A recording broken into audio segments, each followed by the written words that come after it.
बात करूं Indian rupee की, तो इंडियन रुपी क्रैश कर रहे हैं। Has a finally breach the crucial mark against the dollar के मुकाबले रुपया में गिरावट थम नहीं रही है। रुपया लगातार निश्चित स्तर का रिकॉर्ड बना रहा है। इनफैक्ट करीब एक साल से रुपये की वैल्यू गिरती ही जा रही है। महज एक साल में रुपया पर से भी ज़्यादा गिर चुका है।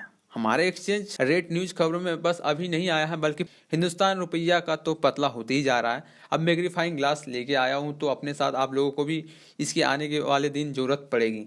खरीद लीजिए, क्योंकि इससे ढूंढ रही है, क्योंकि रुपया कहाँ तक गिरता चला गया है।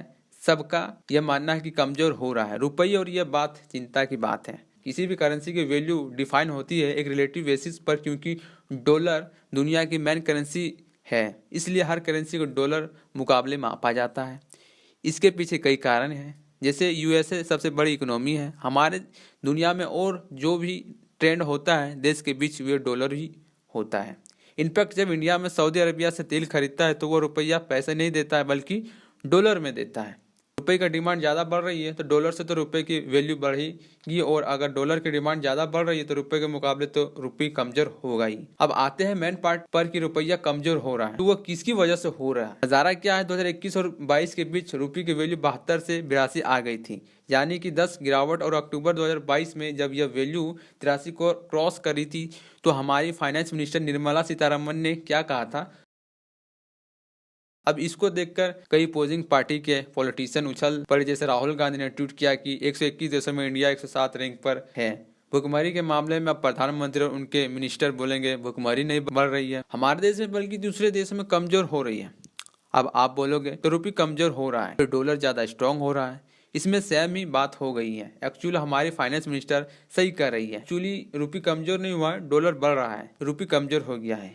इस चीज में एक बहुत बड़ा डिफरेंस है, तो इसका ढंग से समझो। रुपये ही नहीं बल्कि दूसरे करेंसी भी कमजोर हुई है डॉलर के मुकाबले। इम्पैक्ट अक्टूबर से दिसंबर 2024 के दौरान जहां रुपये की वैल्यू 1.6 से गिरी, चाइनीज युआन की वैल्यू 4.1 से गिरी है। लॉन्ग टर्म देखोगे तो दूसरे करेंसीज के कंपेरिजन से रुपये एक्चुअली इतना कमजोर नहीं हुआ, और डॉलर क्यों इतना स्ट्रांग हुआ है। इसके पीछे दो कारण है। पहला कारण है यूएस इकोनॉमी अच्छा कर रही है, और दूसरा कारण है कि president Donald Trump US growth की कहानी, जिसके लिए हमें 2023 में जाना होगा। अब 2020 से लेकर 2023 के दौरान अमेरिका में इन्फ्लेशन बहुत ज्यादा हाई थी। जब इन्फ्लेशन बढ़ती तो भी सामान के दाम होते हैं वो बढ़ जाते हैं, जिसका मतलब है कि लोग ज्यादा चीजें खरीदते नहीं है।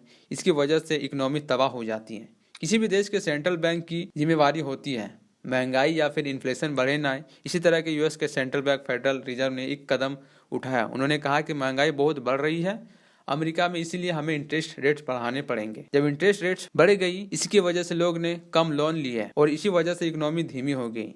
जब इकोनॉमी धीमी हुई तो दाम भी कम हो गए, और लॉजिक थी फेडरल रिजर्व की, इसलिए अगर कोई भी सेंट्रल बैंक महंगाई को कम करना चाहता है तो वो इंटरेस्ट रेट्स को बढ़ाते हैं। और फेडरल रिजर्व बैंक में बात किया कि अब इंटरेस्ट रेट बढ़ाने से महंगाई तो कम हुई, पर कुछ लोग बहुत ही एक्साइटेड हुए। इनसेट ने सोचा था कि दूसरे देश में इन्वेस्ट करने से तो अच्छा है कि मैं अमेरिका में इन्वेस्ट करूं, जहां मुझे अच्छी खासी रेट अपने ओवर रिटर्न मिले थे। इस सबसे इंटरनेशनल इन्वेस्टर यूएस में इन्वेस्ट करने लगे, जिसकी वजह से डॉलर की मांग बढ़ गई और रुपए जैसे करेंसी कमजोर हो गई। इसके अलावा यूएस इकोनॉमी में अच्छा करने लगे, तो कई कंपनीज अमेरिका के इन्वेस्ट करने लगी। उधर चीजें मैन्युफैक्चरिंग और बचने के लिए 2024 में फॉरेन डायरेक्ट इन्वेस्टमेंट पूरी दुनिया में सबसे ज्यादा अमेरिका को मिली, तो अमेरिका में इंटरेस्ट रेट्स भी बढ़ी और उधर की इकोनॉमी भी अच्छा कर रही है। एक एक्चुअली हुआ कि अक्टूबर और दिसंबर 2024 के दौरान तो हमारे देश के स्टॉक मार्केट में फॉरेन इन्वेस्टमेंट 12 साल में सबसे लोएस्ट लेवल पर है। इसकी वजह से डॉलर दूसरे करेंसी की कंपैरिजन में इंक्लूडिंग रुपये ज्यादा स्ट्रांग हुआ। बेसिकली फॉरेन इन्वेस्टर को एक अपॉर्चुनिटी दिखी और उन्होंने उसके यूज किया अपने लिए। और या तो देखो जिंदगी का रूल ही, चाहे फाइनेंस हो या फिर करियर, जहां भी अपॉर्चुनिटी दिखी जिसने यूज किया वही टॉप होगा। इसलिए अब स्किलिंग इतने जरूरी है आज की दुनिया में, जहां अपने आमने सामने तेरे गोल्डन अमेरिका ट्विस्ट ही है। जैसे कि ट्रंप इलेक्ट हुए थे, डॉलर की वैल्यू बढ़ गई है। अब एक्चुअलिटी ऑपोजिट है। जो डोनाल्ड ट्रंप ने कहा था कि डोनाल्ड ट्रंप चाहते हैं कि डॉलर कमजोर हुए और कमजोर डॉलर चाहते हैं, जिसके अमेरिकन कंपनी को फायदा हुआ। और डोनाल्ड ट्रंप ने एक नई ट्रैफिक पॉलिसी इंट्रोड्यूस कर दी, जिसने बाहर के इंपोर्ट्स और महंगा बना दिया, डॉलर की डिमांड बढ़ा दी, जिसके साथ डॉलर की वैल्यू भी बढ़ गई। देखो बस अकेले डॉलर की गलती नहीं है, थोड़ी बहुत हमारे देश की भी गलती है।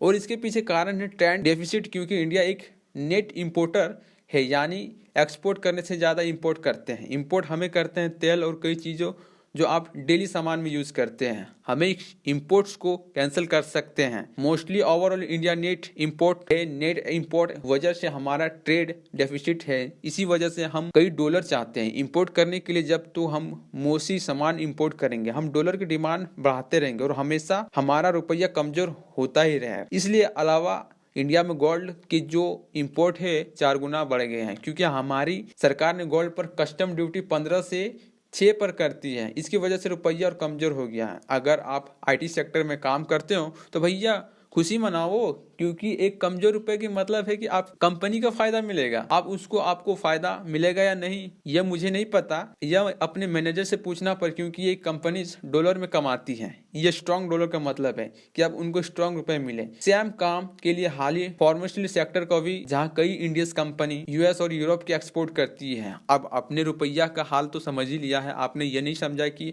आरबीआई ने करोड़ों रुपए का खर्च करे इस चीजों को बचाने के लिए। इम्पैक्ट अरविंद सुब्रमण्यम जो इंडिया के चीफ इकोनॉमिस्ट एडवाइजर प्रधानमंत्री मोदी के नीचे, इन्होंने कई आर्टिकल लिखे आरबीआई को क्रिटिसाइज करते हुए, भैया देश के पैसा इसी तरह पर खर्च करना बंद कर दो। अब ये इतनी बड़ी चीज क्यों है? किसी को देश को एक्सचेंज रेट 2 तरीके का हो सकता है। पहला पेग, दूसरी के फ्री फ्लाइट पेग का मतलब हुआ कि आपका एक्सचेंज रेट लो है। मान लो अगर डॉलर से रुपया में मिलेंगे तो आपको देश का सेंट्रल बैंक पर यह दिखेगा कि एक्सचेंज रेट ऊपर नीचे ना हो, बल्कि 75 ही रहे तो शायद डॉलर को बचेगी या डॉलर को खरीदोगे, पर यह एक्सचेंज रेट बदलने नहीं देंगे। इसके बोलते ही पैक्स एक्सचेंज रेट 1991 से पहले इंडिया की हालात यही थी, पर 1991 के बाद ये फ्री प्लॉट ऑफ हो गया, यानी मार्केट डिसाइड करेगी कि हमारा एक्सचेंज रेट कितना होगा। अब आरबीआई कभी कभी कुछ डॉलर खरीद सकता है, बेच सकता है इस एक्सचेंज रेट को मैनेज करने के लिए, पर मोटा मोटी ज्यादा कुछ नहीं करोगे। पर पिछला कुछ महीने में आरबीआई ने मोटा मोटी नहीं बल्कि करोड़ों रुपया खर्च करी रुपये एक्सचेंज के रेट के मैनेज करने के लिए। इम्पैक्ट 1991 से हमारी आरबीआई ने इतना पैसा कभी खर्च नहीं किया। अरविंद सुब्रमण्यम ने कहा कि अक्टूबर 2000 से 2021 के डॉलर समझते कितना होता है। पिछले 1 साल करीब इंडिया ने 130 बिलियन डॉलर दिए हैं। तेल का इंपोर्ट करने के लिए जितना हमारे देश ने पैसा खर्च किया, तेल का इंपोर्ट करने के लिए उतना ही आरबीआई ने खर्च किया है। रुपये को बचाने के लिए अब आप बोलोगे कि इसमें क्या फर्क पड़ता है? भाई आरबीआई के पैसे तो उतने खर्च दो। पहली बात तो किसी भी करेंसी को बचाना मार्केट में बहुत मुश्किल है। चाइना से पूछो, 2015 में चाइना ने अपनी करेंसी को बचाने की कोशिश करी और ना ट्रिलियन डॉलर खर्च किए थे, पर उससे भी कुछ नहीं हुआ। अब अगर आप इसकी वैल्यू 100 है, यानी करेंसी एकदम ठीक वैल्यू पर है। अभी इंडिया की एक वैल्यू 108, जिसका मतलब है कभी इंडियन रुपी ज्यादा ओवरऑल वैल्यू है, उल्टा उसका 8 पर कमजोर होना चाहिए का यही आर्गुमेंट है कि भाई करोड़ों रुपए खर्च करना बंद करो। मार्केट डिसाइड करती है कि रेट वही रहने दो। कि अगर इंडिया की ऑफिशियली पॉलिसी 1991 के बाद एक फ्लेक्सिबल एक्सचेंज रेट की थी, तो आरबीआई उसके फिक्स करने की क्या कोशिश कर रहा है? करोड़ों रुपए के करके आरबीआई ने कोई ऑफिशियल एक्सप्लेनेशन नहीं दी थी। अब हम बस गेस कर रह सकते हैं, यानी थ्योरी कहते हैं कि जो आरबीआई ने किया वो जानबूझकर नहीं किया। पर अरविंद सुब्रमण्यम जैसे इकोनॉमिस्ट इस बात की तो नहीं मानते। इन्वेस्ट थ्योरी आते ही है, कहते हैं कि आरबीआई महंगाई का कंट्रोल करना चाहती थी। महंगाई बढ़ोगी, रुपया कमजोर होगा, जिसकी वजह से तेल जैसी चीजों को हम इंपोर्ट करते हैं वो और महंगी हो जाएगी। पर वो थ्योरी को भी रिजेक्ट कर सकते। अब आते हैं तीसरी थ्योरी पर, वो है पॉलिटिक्स। वो कहते हैं भाई देखो एक्सचेंज रेट ऑप्टिकली हो गई है। अगर कोई भी सरकार चाहती है कि चाहे इकोनॉमिकल इसका कोई भी सेंस ना बने, पर पॉलिटिक्स एक्सचेंज रेट कमजोर होनी चाहिए।